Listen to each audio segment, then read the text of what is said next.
नमस्कार दोस्तों, आज की क्लास में हम फिजिक्स के अति महत्वपूर्ण प्रश्नों पर चर्चा करने वाले हैं जो आपकी एमपी पुलिस की एग्जाम के लिए अति महत्वपूर्ण प्रश्न होने वाले हैं। और दोस्तों, ये वो क्वेश्चन है जो विगत वर्षों में लगातार एमपी पुलिस की एग्जाम में पूछे गए। तो सबसे पहला क्वेश्चन आपके सामने आता है कि पानी से भरी बाल्टी की गहराई कम दिखाई देती है, इसका कारण क्या है। तो दोस्तों, आपने देखा होगा कि जब भी कोई बाल्टी पानी से भरी होती है तो उसकी जो गहराई है वो बहुत ही कम दिखाई देती है। तो इसका सबसे बड़ा कारण क्या है, तो जो प्रकाश का अपवर्तन का सिद्धांत है, इस प्रकाश के अपवर्तन के कारण जो पानी से भरी बाल्टी है इसकी गहराई आपको कम दिखाई देती है। और अगर आपसे पूछे कि जो तारों का टिमटिमाना है, ये तारों के टिमटिमाने का कारण भी प्रकाश का अपवर्तन है। और एक और सबसे बड़ा याद रखना है कि जो आपकी जो पानी में जो पेंसिल डूबी हुई होती है, ये पेंसिल आपको टेढ़ी दिखाई देती है। तो इसका कारण भी क्या है, तो इसका कारण भी प्रकाश का अपवर्तन का सिद्धांत है। ये तीनों क्वेश्चन एग्जाम में पूछे जाते हैं। अगला क्वेश्चन,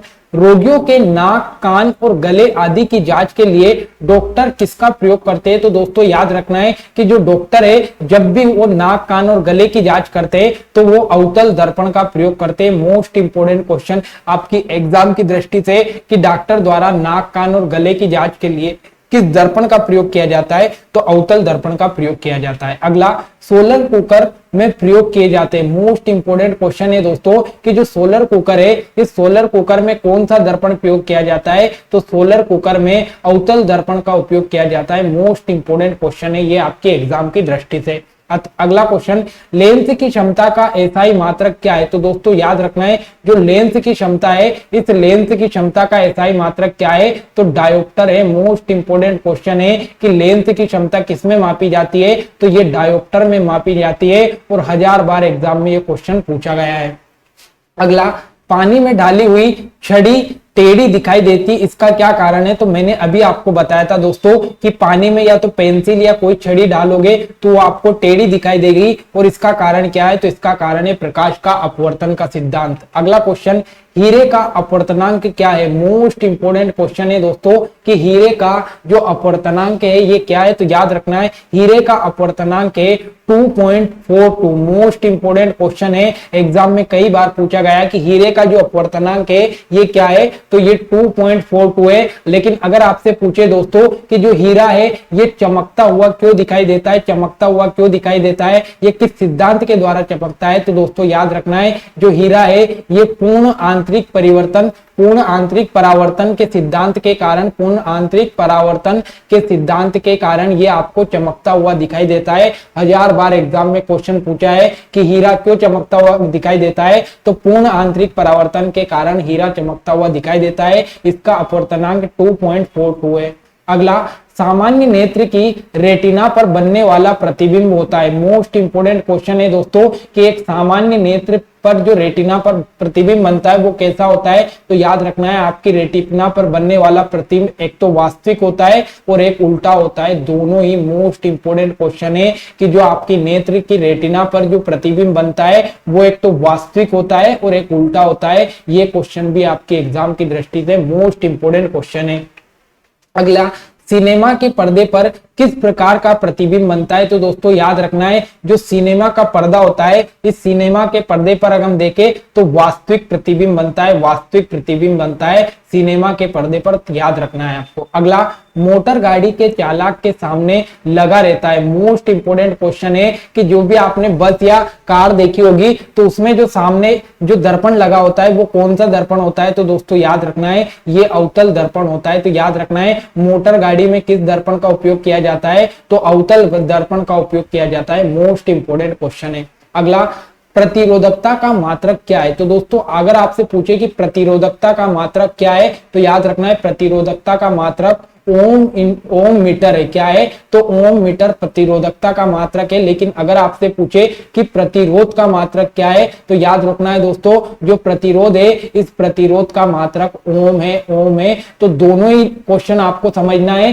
कि प्रतिरोधकता का मात्रक तो ओम इंटू मीटर है, लेकिन प्रतिरोध का मात्रक क्या है, तो प्रतिरोध का मात्रक ओम है। अगला, विद्युत धारा उत्पन्न करने की युक्ति को क्या कहते हैं? तो मोस्ट इंपोर्टेंट क्वेश्चन है कि ऐसी युक्ति जो विद्युत धारा उत्पन्न करती है उसे क्या कहते हैं? तो जनरेटर कहते हैं या जनरेटर कहते हैं। आपने देखा होगा बहुत सारी बार शादियों में आपको डर रहता है कि कहीं बिजली ना चली जाए, तो इसलिए अपन जनरेटर बुलाते हैं। तो वो ही जनरेटर कोई जनित्र कहा जाता है और ये किसका उत्पन्न करता है? तो ये विद्युत धारा का उत्पन्न करता है। अगला, विद्युत बल्ब का फिलामेंट बना होता है। तो दोस्तों आपने देखा होगा कि पहले के टाइम पर जो पीले रंग के बल्ब चलते थे, तो इस प्रकार से पीले रंग के पहले बल्ब होते थे और ये बल्ब में अगर देखोगे तो आपको बीच में इस प्रकार से बत्ती दिखाई देती थी। तो ये जो बत्ती होती थी ना दोस्तों, ये किसकी बनी होती थी? तो ये टंगस्टन की बनी होती थी। इसे ही फिलामेंट कहा जाता था। तो जो विद्युत का फिलामेंट, विद्युत बल्ब का फिलामेंट है, ये टंगस्टन का बना होता था। टंगस्टन की ये बत्ती होती थी। तो ये आपको याद रखना है। अगला, निकट दृष्टि दोष वाला व्यक्ति के चश्मे में लगा होता है। मोस्ट इंपोर्टेंट क्वेश्चन है दोस्तों कि ऐसा व्यक्ति जिसे निकट दृष्टि दोष है। निकट दृष्टि दोष का मतलब क्या होता है? तो उस व्यक्ति को निकट की वस्तु तो स्पष्ट दिखाई देती है लेकिन दूर की वस्तु नहीं दिखाई देती है। तो ऐसे व्यक्ति के लिए कौन सा लेंस यूज किया जाता है? तो ऐसे व्यक्ति के लिए अवतल लेंस का उपयोग किया जाता है। अवतल लेंस का उपयोग किया जाता है, ये आपको याद रखना है। अगला, दीर्घ दृष्टि या दूर दृष्टि दोष वाला व्यक्ति के चश्मे में क्या लगा होता है? तो याद रखना है दोस्तों, दीर्घ या दूर दृष्टि दोष किसे कहते हैं? तो ऐसा व्यक्ति जिसे दूर की वस्तु तो दिखाई दे लेकिन पास की वस्तु दिखाई नहीं देती है। ऐसे व्यक्ति के लिए कौन सा लेंस उपयोग में लाया जाता है? तो उत्तल लेंस उपयोग में लाया जाता है, जिसको दूर दृष्टि दोष होता है।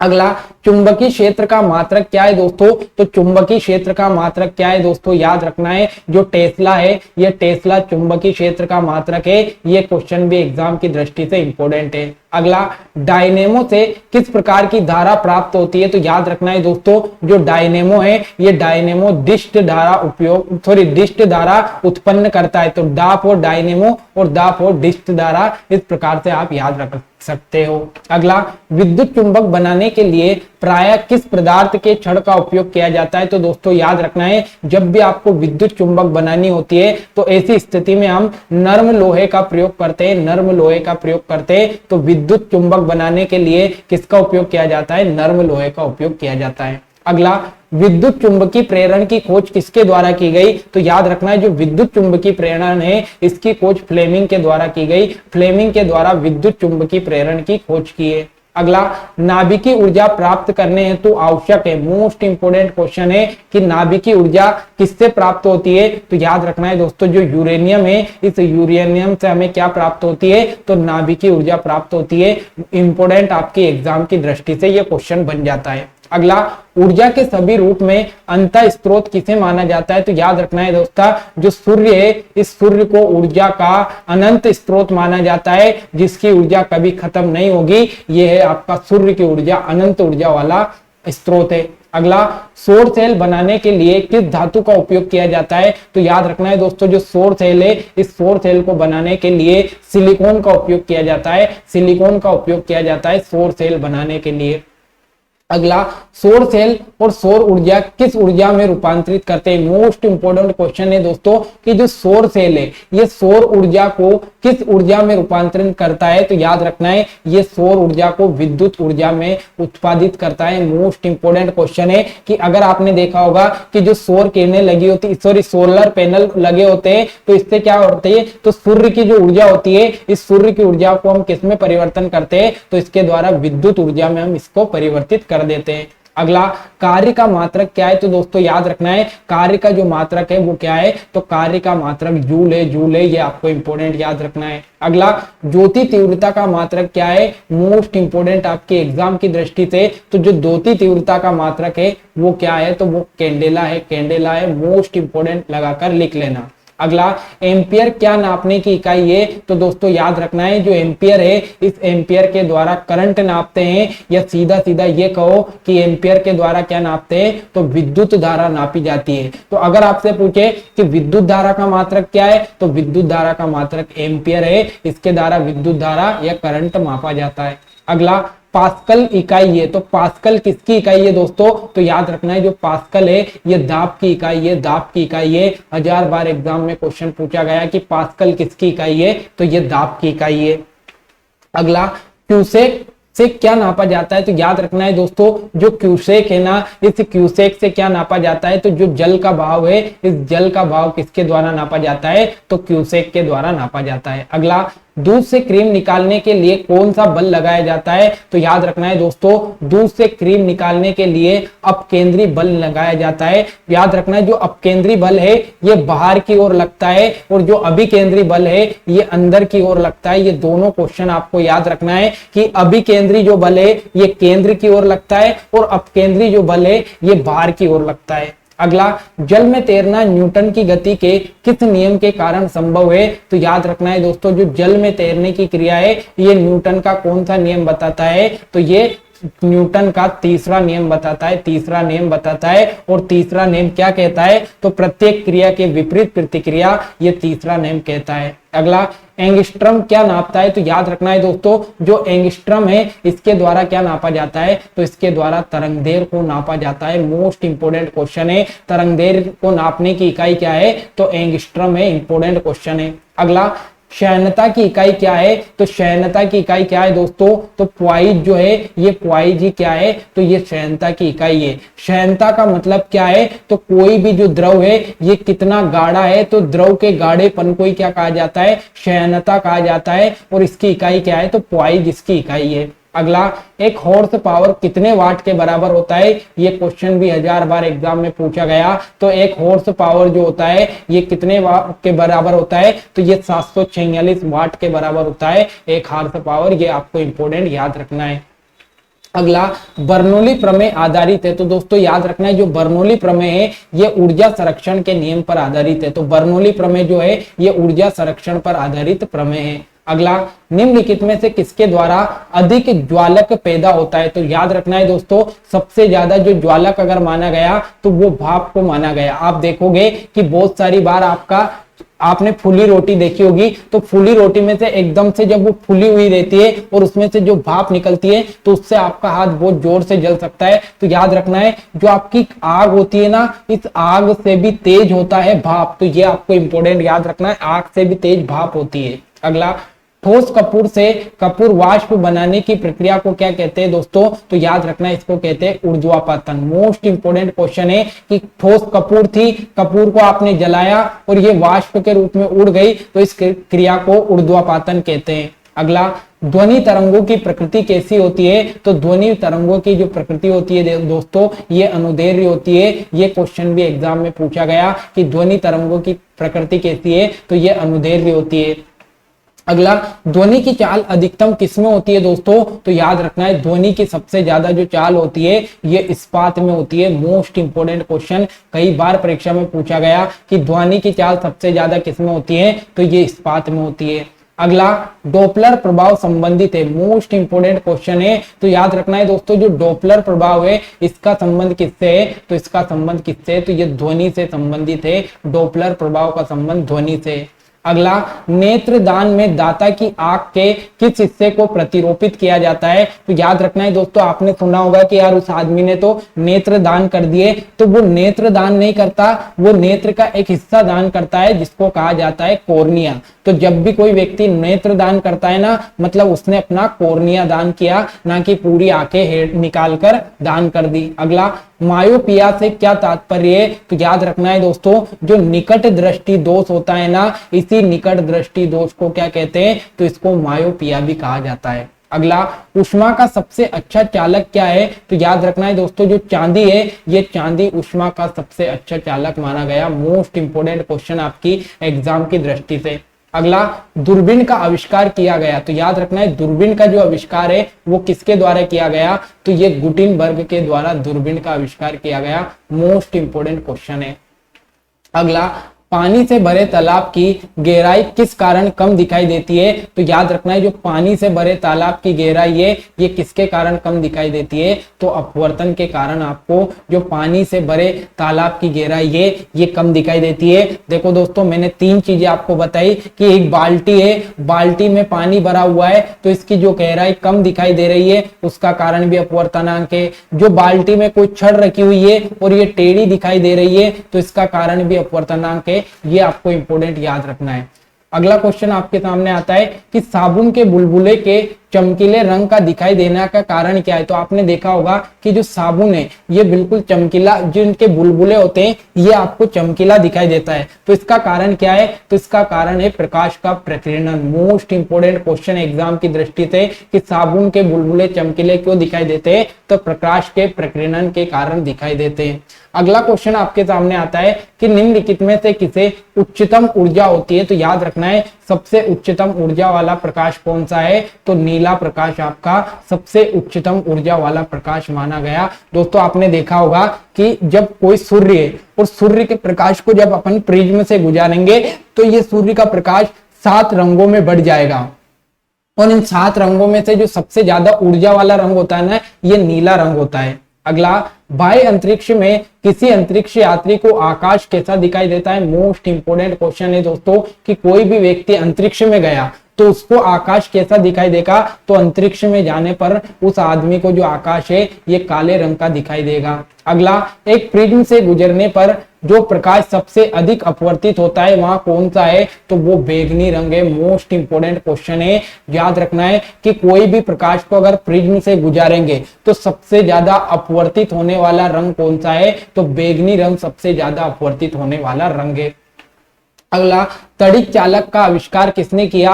तो याद रखना है दोस्तों, जो तड़ित चालक है इस तड़ित चालक का आविष्कार किसके द्वारा किया गया? तो बेंजामिन फ्रैंकलिन के द्वारा तड़ित चालक का आविष्कार किया गया। मोस्ट इंपोर्टेंट क्वेश्चन लगाकर लिख लेना। अगला, विद्युत ऊर्जा को यांत्रिक ऊर्जा में बदलने की युक्ति कौन सी है? तो याद रखना है दोस्तों, जो विद्युत मोटर है इस विद्युत मोटर के द्वारा क्या होता है? तो ये विद्युत ऊर्जा को किसमें परिवर्तित कर देती है? यांत्रिक ऊर्जा में बदल देती है। अगला, प्रत्यावर्ती धारा को दिष्ट धारा में परिवर्तित करने वाली युक्ति को क्या कहते हैं? तो याद रखना है दोस्तों, प्रत्यावर्ती धारा को दिष्ट धारा में बदलने वाली युक्ति को रेक्टिफायर कहते हैं। रेक्टिफायर कहा जाता है। इंपोर्टेंट क्वेश्चन है। अगला, स्थायी चुंबक बनाए जाते हैं तो स्थायी चुंबक इस्पात के बनाए जाते हैं, ये आपको याद रखना है। स्थायी चुंबक किसके बनाए जाते हैं? तो इस्पात के। देखो, विद्युत चुंबक पूछे तो नर्म लोहे के, और स्थायी चुंबक पूछे तो ये इस्पात के बनाए जाते हैं। अगला, चुंबकीय क्षेत्र का मात्रक क्या होता है? तो चुंबकीय क्षेत्र का जो मात्रक है ये क्या होता है? तो ये गॉस होता है। गॉस होता है चुंबकीय क्षेत्र का मात्रक। अगला, फेराडे का नियम किस प्रक्रिया से संबंधित है? तो याद रखना है दोस्तों, जो फेराडे के नियम है ये इलेक्ट्रोलाइसिस से संबंधित है। इलेक्ट्रोलाइसिस से संबंधित फेराडे के नियम है। अगला, रडार का आविष्कार किसने किया? तो रडार का आविष्कार किसके द्वारा किया गया दोस्तों? तो रॉबर्ट वॉटसन के द्वारा किसका आविष्कार किया गया? रडार का आविष्कार किया गया। मोस्ट इंपोर्टेंट क्वेश्चन है दोस्तों अगर आप भी मध्य प्रदेश या फिर मध्य प्रदेश के अलावा किसी भी कॉम्पिटिटिव एग्जाम की तैयारी कर रहे हो और जीके जीएस अगर आपकी कमजोरी है तो चैनल को जरूर सब्सक्राइब कर लेना। पूरा जीके जीएस के डेली एमसीक्यू हम लेकर आने वाले और बहुत ही जल्दी एक नई सीरीज शुरू करने वाले हम जो जिसमें पूरे जीके जीएस के इंपोर्टेंट क्वेश्चन हम डिस्कस करेंगे। अगला, विद्युत मोटर किस सिद्धांत के अनुसार कार्य करती है? तो दोस्तों जो विद्युत मोटर है ये फेराडे के नियम के अनुसार काम करती है। मोस्ट इंपोर्टेंट क्वेश्चन है, विद्युत मोटर फेराडे के नियम के अनुसार काम करती है। अगला, वह उपकरण कौन सा है जिससे समुद्र की गहराई को मापने के लिए ध्वनि तरंग का प्रयोग किया जाता है? तो दोस्तों याद रखना है उसको कहा जाता है सोनार। सोनार दोस्तों याद रखना है, सोनार एक ऐसा उपकरण है जो जहाज में लगा होता है इस प्रकार से, और जहाज में जब ये जहाज चलती है तो ये सोनार क्या करता है? इस प्रकार से तरंगे फेंकता है और ये पता कर लेता है कि आखिर ये समुद्र कितना गहरा है, हमें जहाज आगे ले जाना चाहिए या नहीं ले जाना चाहिए। तो समुद्र की गहराई नापने वाले यंत्र को क्या कहते हैं? सोनार कहते हैं। अगला, यदि भूमध्य रेखा से ध्रुव की ओर जाते हैं तो जी का मान क्या होता है? तो याद रखना है जी का मान क्या होता है? तो बढ़ जाता है। मतलब क्या होता है कि अगर आप यहाँ पर मान लो भूमध्य रेखा पर है और भूमध्य रेखा पर जो गुरुत्वाकर्षण बल है ये कम है थोड़ा सा, और जैसे आप ध्रुव की ओर जाओगे, पृथ्वी के ऊपर बिंदु पर जाओगे या नीचे के बिंदु पर जाओगे तो जो जी का मान है ये बढ़ जाता है। अगला, न्यूटन की गति का प्रथम नियम क्या कहता है? तो न्यूटन की गति का जो प्रथम नियम है इसे जड़त्व का नियम भी कहा जाता है। ये क्वेश्चन एग्जाम में कई बार पूछा गया कि जड़त्व का नियम किसे कहते हैं? तो न्यूटन की गति का जो पहला नियम है उसे ही जड़त्व का नियम कहा जाता है। अगला, वॉशिंग मशीन का कार्य सिद्धांत है, वॉशिंग मशीन का कार्य सिद्धांत क्या है दोस्तों, तो ये अपकेंद्रण पर काम करती है, अपकेंद्रण पर काम करती है। मोस्ट इंपोर्टेंट क्वेश्चन है, वॉशिंग मशीन भी किस पर काम करती है, अपकेंद्रण पर काम करती है। अगला, एक लिफ्ट में किसी व्यक्ति का प्रत्यक्ष भार वास्तविक भार से कम होता है जब लिफ्ट, मोस्ट इंपोर्टेंट क्वेश्चन है दोस्तों। अगर आपने देखा होगा कि एक जो लिफ्ट है, बहुत सारी बार अगर लिफ्ट में आप बैठे होंगे तो जब आप लिफ्ट में खड़े होते हैं और जैसे ही लिफ्ट नीचे जाती है तो आपको ऐसा लगता है कि यार अपना तो भार ही नहीं खत्म हो गया, अपने में तो कोई वजन ही नहीं बचा। तो ये त्वरण के साथ नीचे जब लिफ्ट जाती है तो आपको भार कम दिखाई देता है, त्वरण के साथ लिफ्ट जब नीचे जाती है तो। अगला, पानी में लोहे की सुई डूब जाती है लेकिन जहाज तैरता है, यहाँ किस सिद्धांत पर काम करता है दोस्तों, तो आपने देखा होगा तो ये आर्किमिडीज के सिद्धांत के आधार पर काम करता है। आपने देखा होगा कि पानी में एक जलासी सुई डूब जाती है लेकिन इतना बड़ा जहाज नहीं तैरता है, क्योंकि ये जो जहाज है ये आर्किमिडीज के सिद्धांत पर काम करता है, आर्किमिडीज के सिद्धांत पर। अगला, आकाश का रंग नीला प्रतीत होता है, इसका क्या कारण है दोस्तों, तो आकाश का जो रंग नीला दिखाई देता है उसका कारण है प्रकीर्णन। प्रकीर्णन मोस्ट इंपोर्टेंट क्वेश्चन है, तो याद रखना है जो नीला रंग है इसका प्रकीर्णन हो जाता है, इसीलिए आकाश का रंग नीला दिखाई देता है। अगला, मृग तृष्णा क्या कहते हैं, मृग तृष्णा बनने का कारण क्या है, तो दोस्तों याद रखना है इसका कारण है पूर्ण आंतरिक परावर्तन, पूर्ण आंतरिक परावर्तन। याद रखना है दोस्तों जो मृग तृष्णा है इसी को मृग मारीचिका भी कहते हैं, मृग मारीचिका भी कहते हैं। और दोस्तों एक चीज याद रखना है, आपने देखा होगा कि गर्मी के दिनों में आपने रोड को देखा होगा, मान लो यहाँ पर आप खड़े हुए और आप गर्मी के दिनों में थोड़ा सा आगे रोड को देखोगे तो वो बिल्कुल चमकता हुआ दिखाई देगा, आपको ऐसा लगेगा यार आगे चल तो पानी भरा हुआ है, लेकिन ये क्रिया क्या है, तो ये मृग तृष्णा या मृग मारीचिका की क्रिया है जो कि पूर्ण आंतरिक परावर्तन के कारण होती है। अगला, चुंबकीय फ्लक्स का मात्रक क्या है, तो दोस्तों याद रखना है जो चुंबकीय फ्लक्स है इस चुंबकीय फ्लक्स का मात्रक क्या है, तो वेबर है, वेबर है। मोस्ट इंपोर्टेंट क्वेश्चन है, चुंबकीय फ्लक्स का मात्रक वेबर है। अगला, गैस इंजन की खोज किसने की, तो गैस इंजन की जो खोज है ये डेमलर के द्वारा की गई, डेमलर के द्वारा गैस इंजन की खोज की गई। अगला, परमाणु बम का विकास किसने किया, मोस्ट इंपोर्टेंट क्वेश्चन है, तो जो परमाणु बम है इस परमाणु बम का जो विकास है ये जे रॉबर्ट ओपेनहीमर के द्वारा किया गया। नाम याद रखना परमाणु बम का, जे रॉबर्ट ओपेनहीमर। अगला, हाइड्रोजन बम किसने विकसित किया, तो जो हाइड्रोजन बम है ये एडवर्ड टेलर ने बनाया, एडवर्ड टेलर के द्वारा हाइड्रोजन बम बनाया गया। थोड़ा सा प्रिंटिंग में मिस्टेक हो गई, ये टाइपिंग में फंट छोटे रह गए। अगला, लेजर का आविष्कार किसने किया, तो दोस्तों याद रखना है लेजर का आविष्कार टी.एच. मेनन के द्वारा किया गया, लेजर का आविष्कार टी.एच. मेनन के द्वारा किया गया। अगला, फोटोग्राफी में मुख्य रंग कौन से होते हैं, तो याद रखना है दोस्तों जो फोटोग्राफी होते हैं उसमें मुख्य रंग लाल, नीला और हरा मुख्य रंग होता है और इन्हीं रंग से बाकी के सारे रंग बनाए जाते हैं। तो लाल, हरा और नीला रंग फोटोग्राफी में मुख्य रंग होते हैं, लानिहा ऐसे याद रख सकते हो। अगला, चंद्रमा पर क्या नहीं होने के कारण वहां किसी प्रकार का जीवन नहीं है दोस्तों, तो याद रखना है जो चंद्रमा है यहाँ पर जल नहीं है, इसीलिए यहाँ पर जीवन की संभावना नहीं है। अगला, नाभिकीय रिएक्टर में से इनमें से कौन सा ईंधन का काम करता है, तो याद रखना है नाभिकीय रिएक्टर में मैंने बताया था कि जो यूरेनियम है ये यूरेनियम नाभिकीय रिएक्टर में काम करता है। अगला, निम्नलिखित में से कौन सी ग्रीन हाउस गैस है, तो अगर आप देखोगे तो यहाँ पर green house gas carbon dioxide जो है ये ग्रीन हाउस गैस है। मोस्ट इंपोर्टेंट क्वेश्चन है, ग्रीन हाउस गैस कौन सी है, कार्बन डाइऑक्साइड है। अगला, हीलियम गैस को गुब्बारे में क्यों भरा जाता है दोस्तों, तो हीलियम गैस को गुब्बारों में इसलिए भरा जाता है कि ये वायु से भी हल्की होती है। बहुत सारी बार आपने देखा होगा कि आप मुंह से जब गुब्बारे में हवा भरते हो तो गुब्बारे को छोड़ते हो तो ज्यादा उड़ता नहीं है, लेकिन बहुत सारे प्रोग्राम में आपने देखा होगा कि वो गुब्बारे जैसे छोड़ते हैं तो वो एकदम से ऊपर चले जाते हैं। तो याद रखना है उसमें हीलियम गैस भरी होती है और ये जो हीलियम गैस होती है ना दोस्तों ये हवा से भी हल्की होती है। अगला, तो दोस्तों ये आज के आपके फिजिक्स के अति इंपोर्टेंट क्वेश्चन थे जो कि बार बार परीक्षा में पूछे जाते हैं। आशा करता हूं कि आज की क्लास आपको अच्छी लगी होगी। डेली इसी प्रकार से नए नए कंटेंट आपके सामने लाते रहेंगे ताकि आपकी तैयारी बेहतर से बेहतर हो पाए। अगर क्लास अच्छी लगे तो चैनल को सब्सक्राइब कर देना, क्लास को लाइक कर देना। अगली क्लास में मिलते हैं। जय हिंद, जय भारत।